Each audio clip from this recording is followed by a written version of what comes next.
I was not in the Appalachians anymore. The inside was cozy and had a pleasing aroma. I settled into it and instantly felt at home.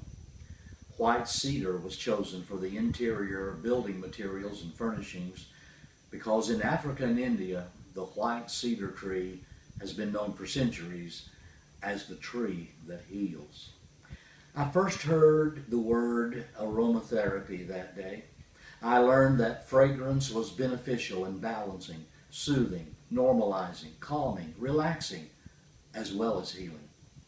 It was to be the first of many new words and concepts LC would teach this mountain hick.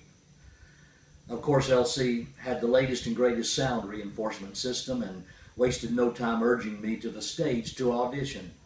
The warmth of the speakers and the acoustics of the building provided the ideal environment in which to sing.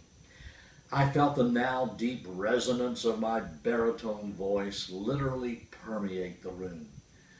I knew by the look on LC's face that I would be offered the job, and I knew by the thumping of my heart that I'd take it.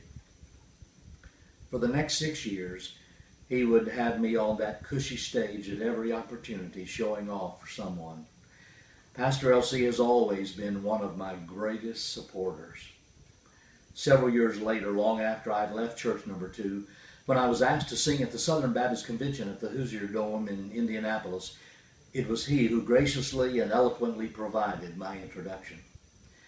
As LC and his wife Gail courted my young wife and I, we sashayed to the opulence and beauty of Jupiter Island, admired the coral reefs of Bathtub Beach, and ogled at the gold watering bowls for dogs on Worth Avenue in Palm Beach.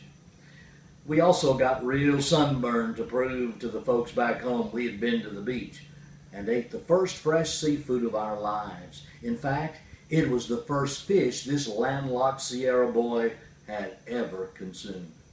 My head and my palate were spinning. I liked it all. The more exotic it was, the better.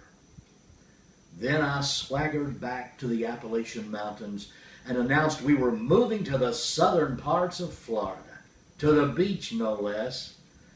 Not only was I the first person in my family to graduate high school, now I was the first person to move a far piece from home.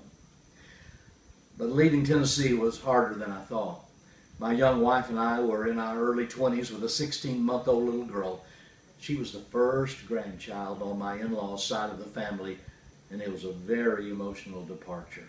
As I drove down Interstate 75, my mind raced with excitement and possibilities, but sobs and tears filled the other side of the vehicle the entire trip.